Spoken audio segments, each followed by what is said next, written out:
Hello, it's the 26th of October. I'm Paul Anderson-Walsh and this is Renew Every Morning. Welcome along. Well, we are very much in the book Safe and Sound. Today we're going to be moving on to the chapter that's entitled The Parable of the Talented.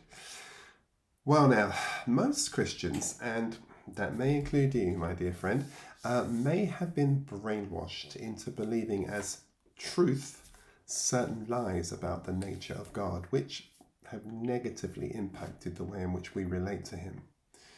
The Apostle John's choice of characteristics used to describe the child is really very illuminating. We've seen it in previous studies, right? That according to the Apostle John, the child knows two things. And these two germinal, foundational truths are so crucial to his or her well-being. So what are they? Well, firstly, he knows that his sins have been forgiven. And secondly, he knows the Father. So that doesn't sound particularly ambitious, does it? But they are very, very profound concepts. One, he knows that his sins have been forgiven. And number two, he knows the Father. Okay, well, let's just start by asking why these two characteristics then are elementary truths. Is it that they're just so obvious that, well, we'll just take it for granted, so we just make them? Or is it that without this knowledge and the want of it, it's obvious that the child's growth will be spiritually stunted? Well, if you want a proper discussion on what it is to be spiritually stunted, can I refer you back to the series of talks that I've done from my book, The Bonsai Conspiracy, which is all about that notion of how Christians have been miniaturized by this terrible teaching that most of us have received in the church. I believe that the reason really isn't these are just basic elemental things that everybody should know, so I'll just throw them away. I think they're so crucial to our development.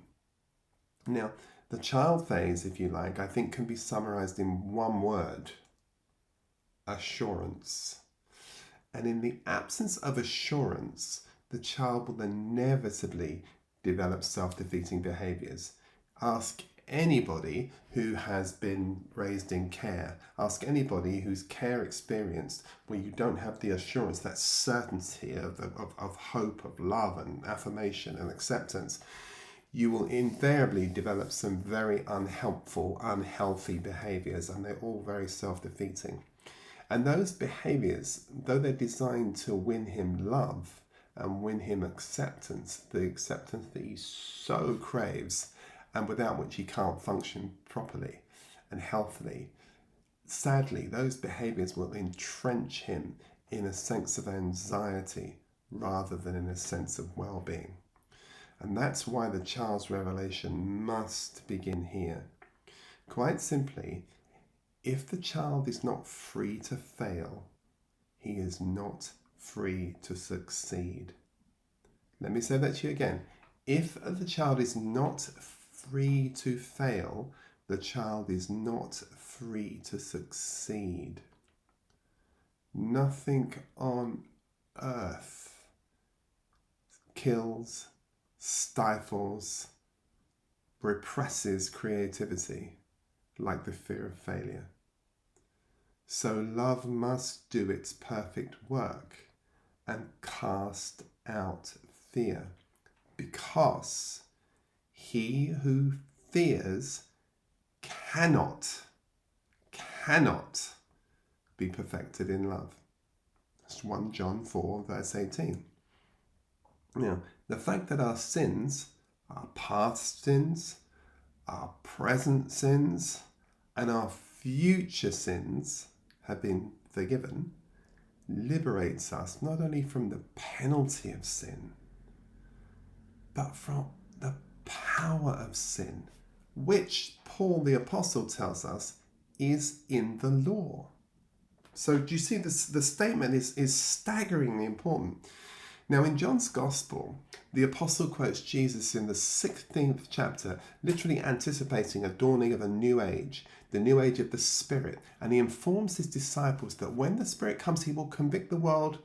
Careful, I know what you're thinking. You're quite wrong. When the Spirit comes, he will convict the world concerning sin. By the way, the Spirit never condemns, the Spirit convicts.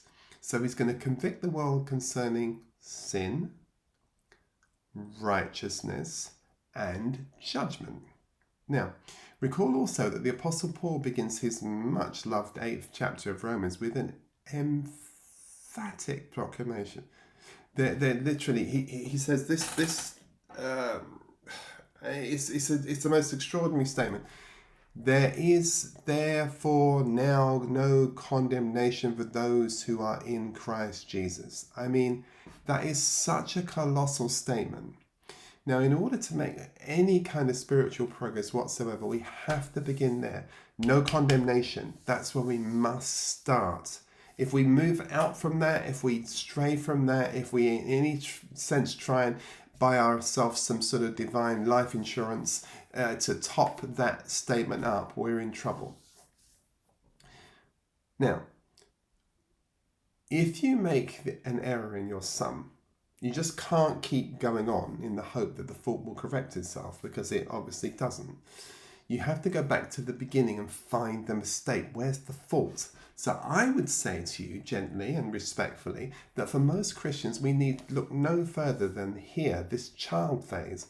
Almost without exception, the error lies with our mental map, i.e. our view of God. Until that view and the accompanying underlying assumptions about him are corrected, we will never feel safe or sound. That is just not that's just not possible. There's a very interesting exercise used in change management. Actually, it's training. The idea is training to illustrate the problem of the fixed or the rigid mind, and it's concerned with illustrating a potential problem, which are called our mental maps. And for these maps to be of value, they need to be constantly updated. So imagine you're a visitor to London and you're relying on a map from Victorian England to help you get around the city. Well, to be honest with you, it wouldn't be of much help today, would it? If you were looking for things today, the coffee shops, the bistros, and whatever else it might be, the businesses. And the exercise consists really of showing an image. What they do is it's very clever. How they do it? They show you this exercise. It's brilliant. Of this random image. It just looks like a splash of ink. There's no other way to explain it to you. And then what happens is the delegates are asked to tell you what they can see. And the answer is they can't make anything out. It's just incoherent. There's no way they can make anything out of it. Thus, they're congratulated for literally viewing the image with innocent eyes. And then they're warned that in a moment the view of the image will be fixed. They'll be stuck. And the next thing that happens is out from this nothingness, the outline of a cow emerges. And literally, you're exposed to this image of a cow for 2 seconds. Then the cow quickly disappears and you're left staring at the ink spill again. But the final and most disturbing part of the exercise is the delegates are then invited to try and unsee the cow. To which, of course, they can't. They just simply can't do it. That's because the image of the cow has now been indelibly etched onto their minds. Now, here's the point. If even after a momentary exposure that's indelibly etched on your mind, then the learning point is fascinating. If we become fixed in our thinking about, literally after just a moment's exposure to something, what happens if we've been exposed to something all of our lives? What happens if we've been exposed to sacred cows all of our lives? We find it's almost impossible for us to see anything else. And I want to suggest to you that for most of us, our mental religious maps are in dire need of updating. You and I live, whether we recognize it or not, under the new covenant of grace, not the old covenant of the law. We live under the self-regulating rule of God, not under a set of rules about God or from God. That's not how we live. And certainly the adherence to these imaginary rules does not qualify you for God's acceptance. And yet it's highly likely that most of us have been exposed to law for so long that we have become fixed and we cannot see what we were before the law or what we could be after it. And nowhere, my friend, nowhere is this more acutely felt than in the area of Bible reading. For many of us, the ink spill of our innocence has long since been replaced by the sacred cows of legalism. Long since. For us to read the Bible innocently again, it would take nothing short of a revolution. Actually, it would require what the Bible calls the renewing of our minds. Now, perhaps you think I might be overstating the case, but I'm not so sure that I am. In fact, I'm very confident that I'm not.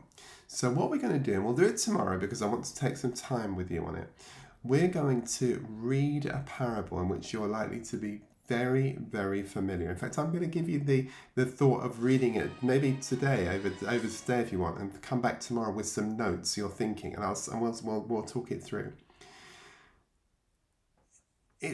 The challenge is going to be able for us to see this text with innocent eyes, or whether or not your religious map has spoiled the innocence of this and therefore fixed you in this parable and this paradigm forever. But we're not going to be forever because we're going to challenge it tomorrow. The economist Maynard Keynes once said, "The problem lies not so much in developing new ideas as it does escaping from the old ones." All right, well, I'm going to tell you the text. If you take the time to read it, then I'll come back and we'll do it tomorrow. But the text we're going to review tomorrow in the parable of the talented is Matthew 25, verse 14 to verse 30. Read it, sit with it, and really what I want you to just try and do if you can is I want you to read it and see if you can see it with innocent eyes. So in other words, if you knew nothing about nothing, you had not had your mind shaped in one way or the other, what would these words be telling you?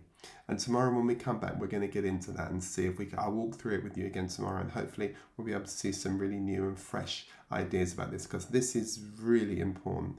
And let me just leave you with this thought. It is, I think, impossible for us to try and to get a proper understanding of God through the lens of the Bible. The only thing we can really do, or the smarter thing to do, is to get a proper understanding of the Bible through the lens of God. And may I remind you, as you go off to read Matthew 25, verse 14 to 30, God is love. Ontologically speaking, that is the nature of God. Nothing else. All right, well, listen, God bless you. I look forward to being with you tomorrow, and we'll dive into this, but do have a look at this text today, and drop me a note. Please put some notes in the chat, in the response to on the Facebook version of this. Let me know what you're thinking, because I'd be really interested to hear. And any questions you've got about this text particularly that you want to raise, just pop them in as well. It'd be great to do that. And please do subscribe, encourage others to do the same, and we'll keep building this community together. All right, see you tomorrow. God bless. Bye-bye.